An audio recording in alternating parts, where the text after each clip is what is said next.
매우련 여러분 반갑습니다. 이석희입니다. 한 주간 부동산 뉴스 쉽고 빠르게 정리하는 주간 부동산 리뷰 주부리 5월 넷째 주 시작해 보도록 하겠습니다. 자, 그래서 이번 주 준비한 뉴스 세 가지 이렇습니다. 첫 번째, 한강뷰는 주민의 것. 두 번째, 월급 1,000만 원 공공임대. 세 번째는 드디어 나왔습니다. 7월 스트레스 DSR 어떻게 될지, 수도권 DSR 가산금리 1.5% 이렇게 준비했습니다. 자, 우선 첫 번째입니다. 한강뷰는 주민의 것. 잠실주공 5단지와 소셜믹스인데, 여러분 요즘 뜨거운 잠실이죠. 그 잠실 중에서도 차기 대장을 미리 점찍어 놓은 단지가 있습니다. 많은 분들이 잘 아시는, 지금 여기 보이시는 한강변에 보이는 잠실주공 5단지죠. 지금은 이제 오래된 구축 아파트지만 재건축을 위해서 열심히 달리고 있어서 완공이 되면 이제 차기 대장으로 꼽히고 있는데, 위치 보시면 이렇습니다. 여기가 이제 롯데월드, 롯데사거리죠, 유명한. 교통이 좀 심각하긴 한데 그래도 타워가 있고 석촌호수 있고 바로 이제 잠실대교 나갈 수 있고, 그래서 가격도 요즘 정말 뜨겁습니다. 뭐 토호제 무시하고 제일 큰 평형은 이제 82제곱미터인데 전용, 여기는 크게 이제 전용 면적 차이는 없거든요. 근데 요게 최근에 40억 7,500만 원에 거래가 되면서 신고가를 썼습니다. 뭐 엘리트랑은 이제는 비교가 안 되는 가격이죠. 그만큼 이제 미래 가치에 대한 기대가 높은데, 요게 이제 재건축 후에 어떻게 지어질지 모습입니다. 장난 아니죠. 여기 지금 이렇게 이제 문처럼 돼 있는 게 사거리 쪽에 있는 거고, 여기에 이제 복합용지라고 해서 아마 이쪽에는 이제 상가도 좀 들어가고 할 거예요. 그리고 뒤쪽에 이제 낮은 이제 주거동들도 배치가 되는 이런 구조인데, 최고 70층 무려 6,491가구로 탈바꿈을 하는 그런 단지입니다. 참 정말 조합원분들 이 조감도 보시면 진짜 뿌듯할 것 같아요.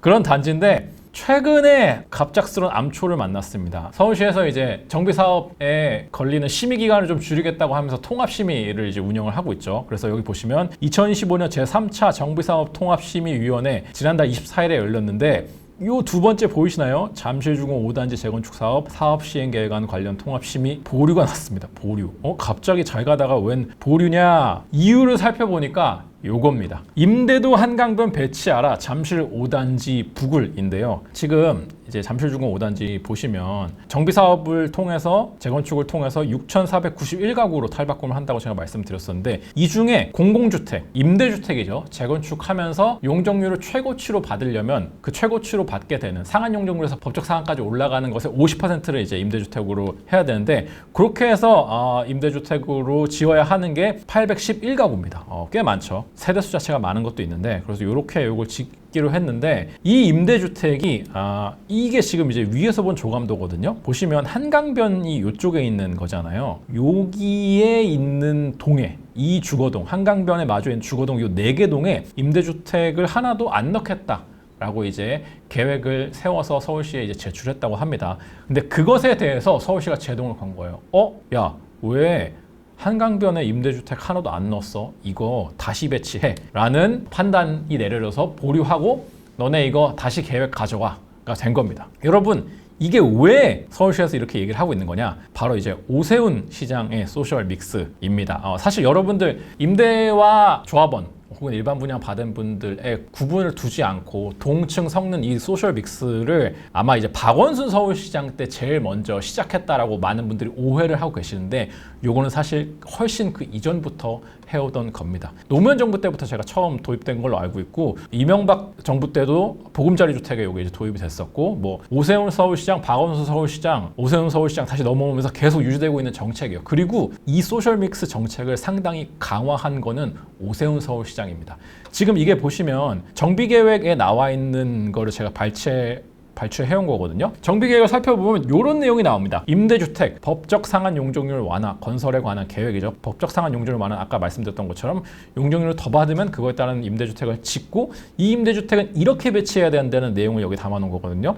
보시면 요 라가 핵심입니다. 공공주택 배치 계획. 임대주택은 분양주택과 차별 없이 외관, 마감 등을 동일하게 계획. 동별, 동네 혼합과 층별 혼합하고 전체 주택을 대상으로 동호수 배정도 조합원과 서울시가 동일 동시에 공개 추첨 방법으로 실시하여야 하며, 서울시가 추첨할 때 필수 참여할 수 있도록 해야 된다. 그리고 이 결과를 사업 시행 계획 및 관리처분 계획에 반영해라, 이거거든요. 이 문구가 들어가게 된 이 근거가 바로 2022년에 서울시에서 발표한 요 자료입니다. 자, 오세훈 서울시장 때인데 제목부터 아주 강력하죠. 서울시 공공주택 소셜믹스 완전 구현 목표, 차별 요소는 퇴출하겠다 하면서 여기 쭉 나와 있습니다. 이 내용들이.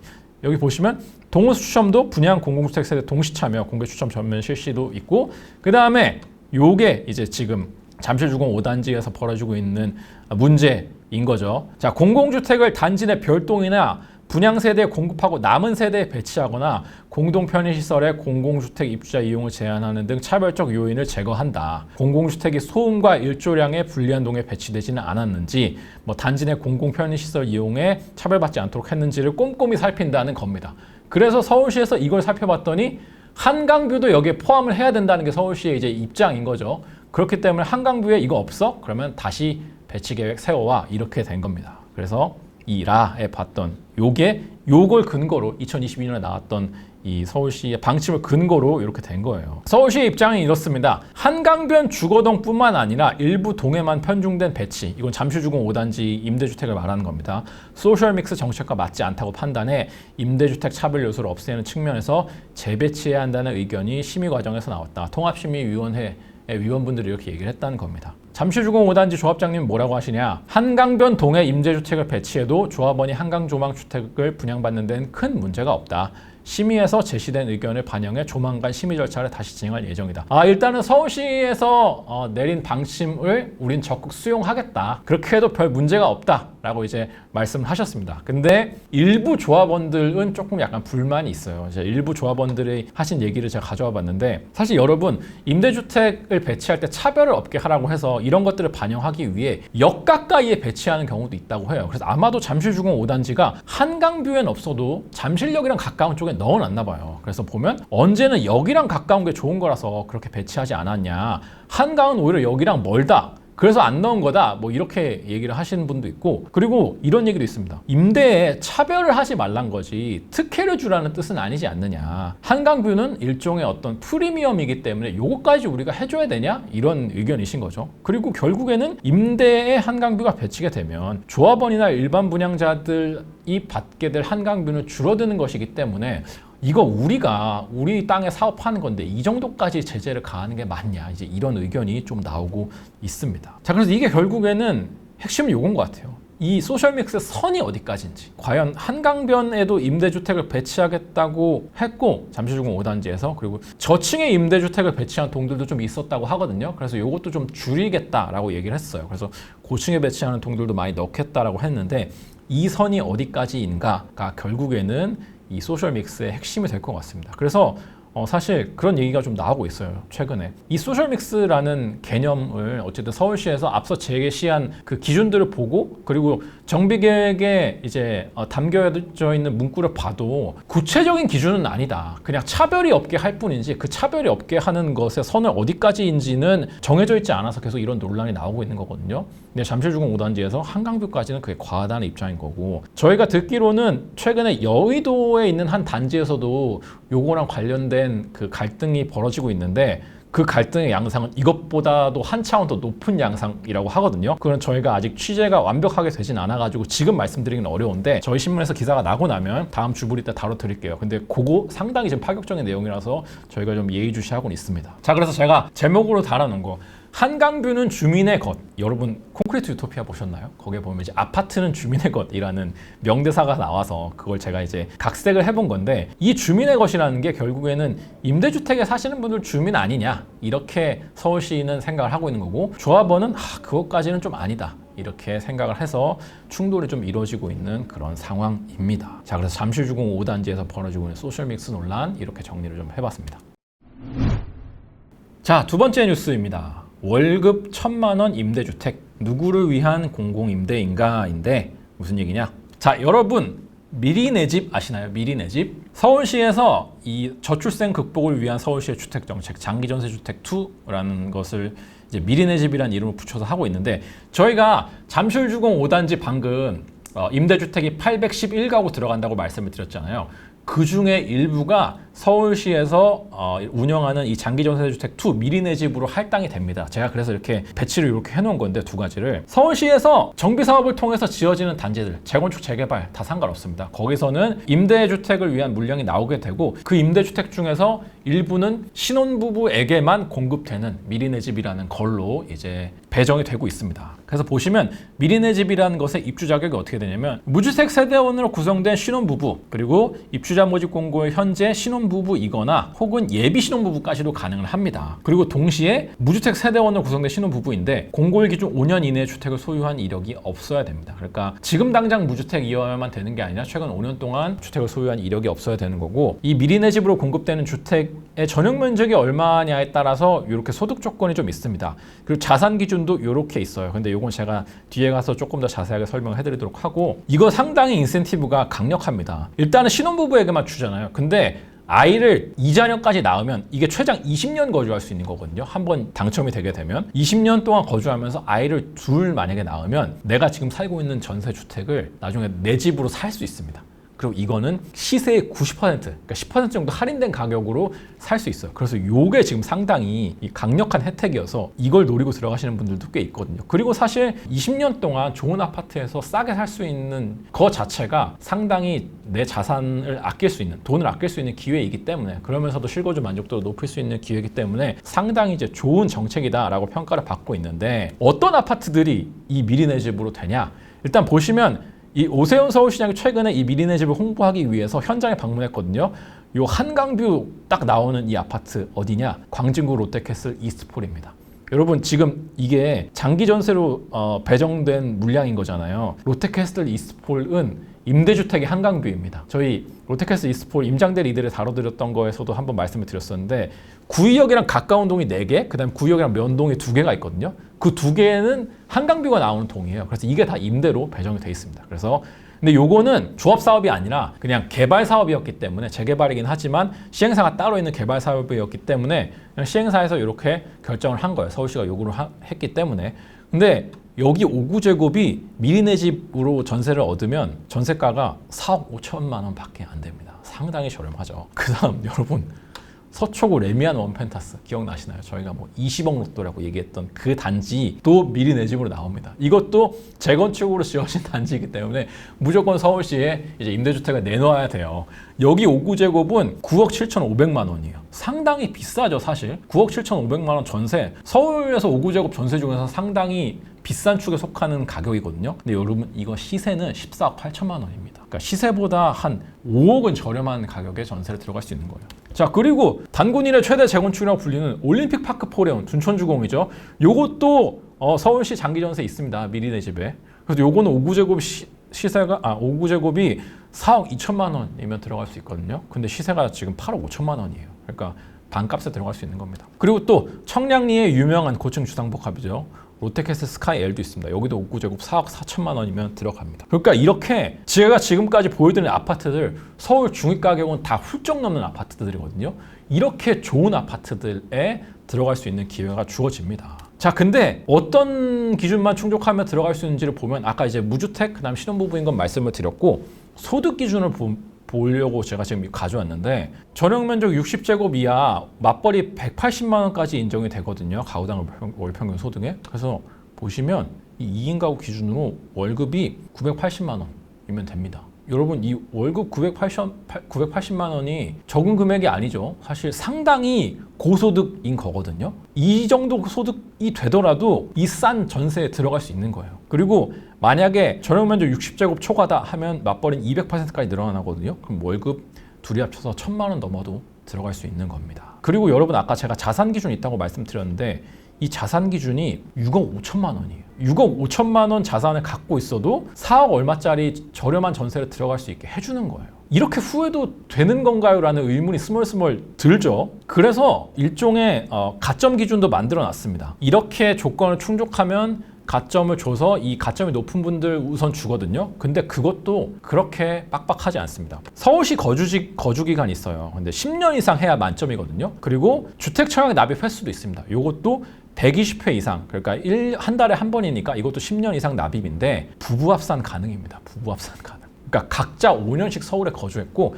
각자 5년씩 넣었으면 만점 받을 수 있는 거예요. 여러분 근데 이 조건을 충족하는 사람들 상당히 많을 것 같지 않으세요? 그러니까 경쟁률이 어마어마합니다. 최고 경쟁률 759대 1을 기록한 곳도 있어요. 평균 경쟁률 64대 1입니다.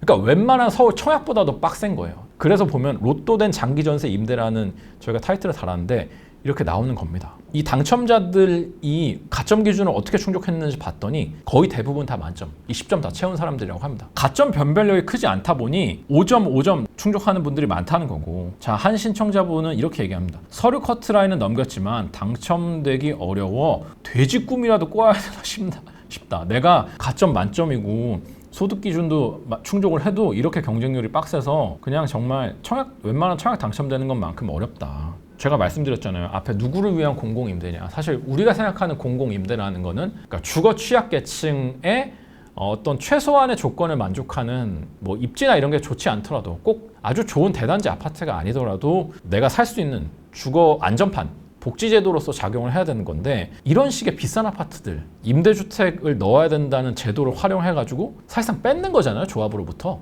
물론 그냥 뺏는 건 아닙니다. 임대주택을 지으면 매입 가격이라는 게 있어요. 근데 그게 상당히 헐값이거든요. 그래서 조합에서는 임대주택 하나 내놓을 때마다 몇 억 손해라는 말이 그래서 나오는 거예요. 그래서 이렇게 뺏은 물량 사실 그렇게 또 많지는 않아요. 3,500, 4,000 가구밖에 안 되는 거거든요. 근데 이거 들어가고 싶은 가구가 얼마나 많겠어요. 그리고 이 소득 여건을 충족하는 사람들이 얼마나 많겠어요. 그러니까 약간 희망 고문 같은 거예요.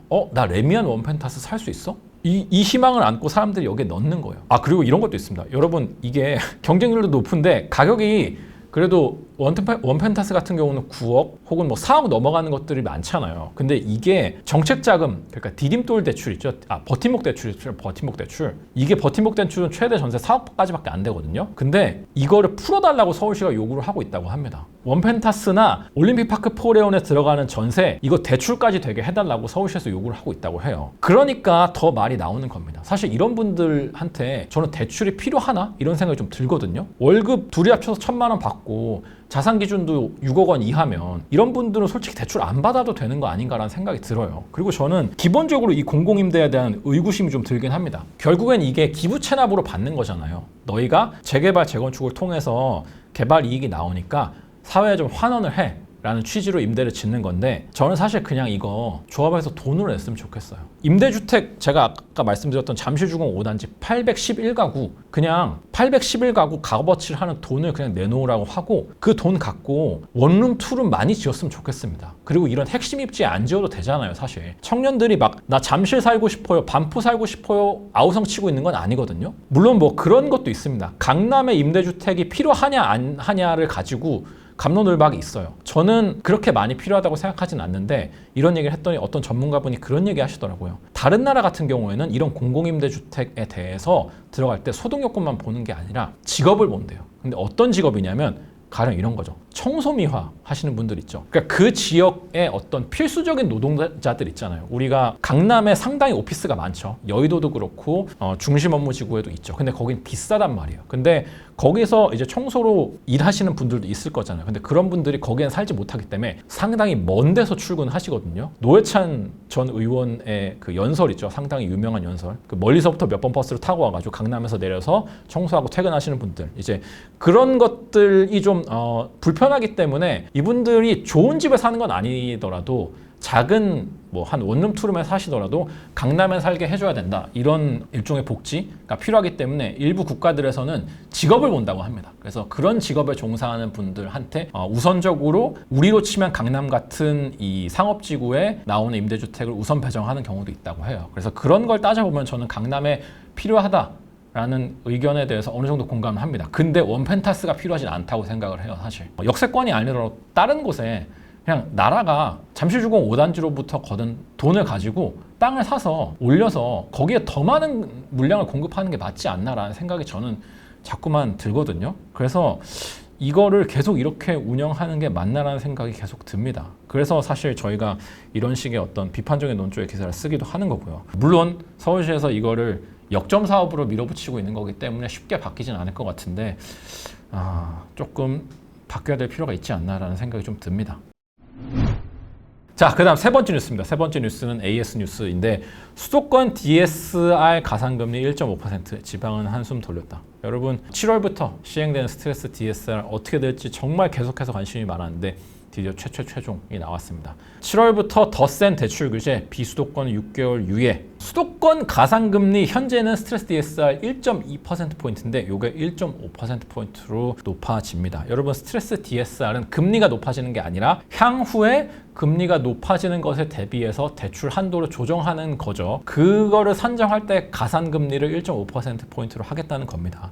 대출 금리를 1.5%포인트 올리겠다는 게 아니라. 그래서 스트레스 가산금리가 이렇게 높아지게 될 거고 이렇게 되면은 한도가 줄어들게 되겠죠. 연봉 1억인 경우 한도가 최대 3,300만 원이 감소할 예정입니다. 여기 지금 나와 있는 사례들은 일단 기준이 중요하겠죠. 기준부터 말씀드리면 30년 만기 원리금 균등 상환 주담대를 받았을 때고 금리는 4.2% 기준입니다. 그래서 혼합형, 변동형, 주기형 있는데 그 기준도 이렇게 돼 있고 혼합형 같은 경우에는 연봉 1억인 경우에는 현재 6억 2,700만 원까지 이제 대출이 나오는데 이게 5억 9,400만 원으로 3,300만 원 줄어든다고 합니다. 변동형 같은 경우는 2천만 원, 주기형 같은 경우는 1,800만 원 정도 줄어들고 사실 연봉 1억인 분들 많지 않죠. 연봉 5천만 원인 분들 사실 많지 않을 텐데 연봉 5천만 원인 분들 같은 경우에는 1,000만 원에서 1,600만 원 정도 줄어들게 된다고 합니다. 이게 사실 그렇게 커 보이진 않지만 요거에 따라서 생각보다 이 요즘 또 매물이 풍기는 시대이기 때문에 요 가격 차 때문에 좀 부담이 늘고 줄고 혹은 살 수 있느냐 말 수 있느냐 좀 정해지는 경우도 있기 때문에 영향이 좀 있을 걸로 보입니다. 자, 반면에 지방은 한숨 돌렸다고 말씀드렸죠. 지방은 저희가 애초에 관측한 거는 수도권만큼은 올리지 않을 것 같은데 라고 했는데 아예 그대로 둡니다. 0.75%포인트죠. 지금은 가산금리가. 이걸 그대로 두기 때문에 지방은 달라지는 게 없습니다. 연봉 1억이든 5천만 원이든 한도는 현재 이렇게 나오고 있는데 크게 달라지지 않을 전망입니다. 자, 이렇게 한 이유는 여러분들 제가 지지난주에 설명을 해드렸었죠. 워낙 지방 상황이 좋지 않기 때문에입니다. 근데 사실 지방 상황이 지금 좋지 않은 거가 이 스트레스 DSR을 그대로 둔다고 나아지는 건 아니죠. DSR 금리가 완화되는 건 아니기 때문에 지방은 사실 당분간 이게 유예가 된다 하더라도 쉽사리 나아지진 않을 걸로 보입니다. 그리고 지방은 6개월 유예한다고 했거든요. 그래서 6개월 뒤에는 어떻게든 올리긴 올릴 겁니다. 자, 그래서 이 스트레스 DSR이 7월부터 실시가 되는데 이거를 앞두고 최근에 가계대출이 또 상당히 폭증을 하고 있습니다. 대출 막차를 타자 요 심리가 작용을 하고 있는데 지금 돈 안 빌리면 큰일 날 수도 보름 만에 2.9조 원 늘어난 5월 가계대출. 이 보름 만에 2.9조 늘어난 거 상당하죠. 5월부터 이러니까 6월에는 더 많이 늘어날 걸로 보입니다. 그래서 지금 보시면 이게 지금 5대 은행 가계대출 잔액 추이인데 계속 늘어나고 있긴 하죠. 근데 5월은 15일까지만 집계한 거 기준으로 이렇습니다. 그러니까 2달 만에 거의 한 이 몇 조예요. 7조 원 넘게 증가한 거고 5월 말까지 아마 집계를 하면 훨씬 더 늘어날 걸로 보입니다. 그리고 6월에는 더 늘어날 것으로 보이는 그런 추세입니다. 그래서 스트레스 DSR을 앞두고 가계대출이 많이 증가하고 있는 추세이고 그런 연구도 있거든요. 스트레스 DSR이 적용된 다음에 주택 시장에 어떤 영향을 미쳤는지 봤더니 오히려 양극화만 더 심해지는 결과가 나타났다라는 연구 결과도 있습니다. 물론 이거는 시행 전과 후의 변수들을 완벽히 다 고려한 결과는 아니지만 저는 공감하는 이유가 결국에는 대출의 타격을 받는 거는 중가, 중저가 그리고 제가 생각할 때는 15억까지 이 정도인 것 같아요. 그 위는 사실 대출의 영향을 크게 받지 않습니다. 그래서 강남과 비강남의 격차를 좀 크게 만드는 그런 효과가 있어서 아마 7월 이후에는 이 양극화가 조금 더 두드러지지 않을까라는 예측도 조심스레 해봅니다. 주간 시세 살펴보겠습니다. 주간 시세. 서울이 심상치가 않습니다. 그리고 서울이 심상치가 않은 이유는 바로 강남이 뜨겁기 때문입니다. 저희가 지난주에 강남 심상치 않다고 말씀드렸죠. 4개 구가 다 상승폭이 커졌다고 했는데 이번 주에도 더 커졌습니다. 서초 0.32, 강남 0.26, 송파 0.3, 강동 0.19. 과천은 살짝 조금 쉬어가는 그런 분위기고 그 다음에 덩달아서 뜨거워지고 있는 강북의 지역이 있습니다. 바로 성동입니다. 성동. 용산이랑 마포도 상승폭이 그렇게 적은 편은 아닌데 성동이 유난히 좀 높습니다. 거의 강남과 맞먹는 상승폭을 보이고 있어가지고 성동구가 좀 뜨겁고 그 다음에 광진구도 지금 상승폭이 스멀스멀 올라가서 0.1%대까지 올라갔습니다. 그 다음 마지막으로 다음 주 청약 일정 살펴볼 텐데 다음 주 주 초과 일정 아마도 대선 직전 주여서 그런지 지난주에 비해서 갑자기 확 줄어들었죠. 없습니다, 별로. 그리고 수도권에 이제 평택 브레인시티가 하나 나오는데 저희가 이 평택을 다녀오는 현장 탐방 영상을 올려드렸었죠. 근데 고덕은 살아나고 있는데 평택의 미분양이 여전히 많긴 하거든요. 그거는 이제 고덕이 아니라 이 평택 브레인시티랑 화양에 많아가지고 여기 넣으실 분들은 한 번 더 생각해 보시는 걸 추천을 드리겠습니다. 자, 그래서 다음 주 청약일까지 살펴봐서 5월 넷째 주 주간 부동산 리뷰 여기서 마무리하도록 하겠습니다. 다음 주에도 더 알찬 영상으로 찾아뵙도록 하겠고요. 대선 이후에는 저희가 한번 좀 특집으로 대선 이후 시장에 대한 전망을 해보는 그런 주부리 시간도 가져보도록 하겠습니다. 그러면 오늘 영상도 도움이 되셨다면 구독, 좋아요 부탁드리고 저는 이만 인사드리겠습니다. 감사합니다.